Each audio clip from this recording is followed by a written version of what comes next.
Ini pertanyaan buat Gus Baha dan Pak Quraisy. Ini satu. Gus, para sahabat sangat menghormati Rasulullah, tetapi Rasul sendiri melarang bentuk penghormatan yang berlebihan. Bagaimana cara memahami titik tengah penghormatan yang benar kepada Nabi? Dan dalam konteks ulama yang disebut sebagai warasatul anbiya, bagaimana memastikan penghormatan kita kepada kiai, guru, ustadz dan sebagainya tetap dalam koridor adab, tawadu, yang tetap memakai nalar kritis, bukan berubah menjadi ketakutan, ketergantungan, atau kepatuhan tanpa berpikir. Ini pertanyaan secara tertulis yang telah lebih dahulu masuk ke panitia. Ya, dijawab dulu atau? Ya. Bismillahirrahmanirrahim. Ini pertanyaan yang mudah dijawab, asal sampean nggak punya sentimen. Jadi begini ya, ini yang harus diketahui, bukan sekedar sunat harus. Nabi itu sering memaklumatkan diri, innama ana basarun, saya ini manusia. Karena beliau jadi Nabi setelah Nabi Isa yang dihormati sedemikian rupa. Ya, terus Nabi itu ya memperlihatkan kalau sering tersinggung. Misalnya ada orang yang nggak suka sama Said Abbas pamannya, Nabi ya tersinggung. Kalau nggak suka keluarganya tersinggung. Tapi setelah itu Nabi membenahi dirinya sendiri bahwa saya ini Nabi, rujukannya hak, bukan sentimen keluarga. Nah sahabat juga sama ya, hormat sekali sama Nabi, tapi tetap kaedahnya itu la tutruni kama atrot an-nasoro, ya kamu jangan berlebihan sampai mentaklih, sampai menuhankan.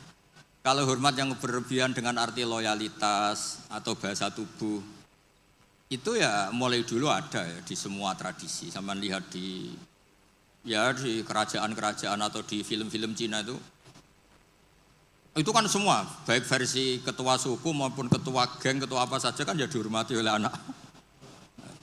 Tapi yang unik dari Nabi itu penghormatannya itu malah mengarah ke Tuhan. Misalnya begini, ini perlu dicatat. Sebetulnya sehot sholawat, saya berkali-kali matur di kitab Ithaf, sehot sholawat itu sehot terbaik. Karena ada kata-kata gini ya, sudah kita misalnya adat pesantren Allahumma sholli ala Sayyidina Muhammad atau yang tanpa Sayyidina Allahumma sholli ala Muhammad. Itu kan kelihatan. Allah itu pemberi, Nabi itu yang diberi. Saya ulang lagi. Ya Allah kasihkan sholawat engkau ke Nabi. Berarti Allah itu pemberi, Nabi yang diberi. Nah, kata kitab Ithaf, wan nabiyyu wa injalla qadruhu muhtajun ila rahmati ta'ala. Nabi apapun hebatnya, hubungannya dengan Allah itu Allah pemberi, Nabi penerima.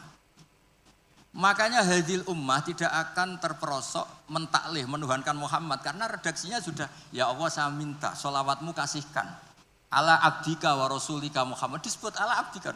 Maka sehot sholawat itu ekspresi kita mencintai Nabi, maka kita bersolawat sekaligus memaklumatkan porsi masing-masing. Allah selamanya pemberi dan Nabi apapun hebatnya diberi.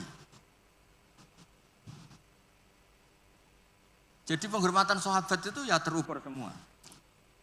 Lah nanti kultur-kultur tertentu di daerah tertentu, misalnya di Kesultanan Jogja atau Kesultanan Maluku, semua di pondok, di apa-apa. Saya yakin semua orang soleh itu inginnya semuanya proporsional.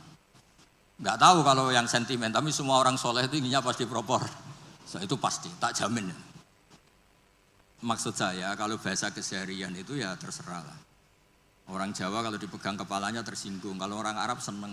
Dan ini kalau bentuk penghormatan pada guru sampai adili ya repot, semuanya subjektif. Semuanya apa? Ya tapi tentu nggak boleh berlebihan. Di mana-mana berlebihan itu nggak baik. Hanya urusan penghormatan. Kamu makan berlebihan ya sakit panitia kan. Kamu sering ngaji ya kasihan istri kamu. Pelarian kok ngaji itu gimana? Kamu terlalu sayang istri ya kasihan ibu kamu. Karena apa-apa kalau berlebihan kan enggak. Makanya saya tuh sering cerita. Kalau ada santri sering sowan saya sama istrinya tak marahin. Kamu tuh santri nggak benar, terlalu mesra. Ternyata betul. Setelah beberapa hari ibunya datang. Ya Gus, Jokrabi lali kulo setelah menikah lepas saya. Ya karena berlebihan itu. Kayak orang kok seneng ngaji, bahaya itu mesti. Agak-agak banyak masalah. Ini bukan suudon, suul yakin. Tapi bagus, pelariannya kok ngaji.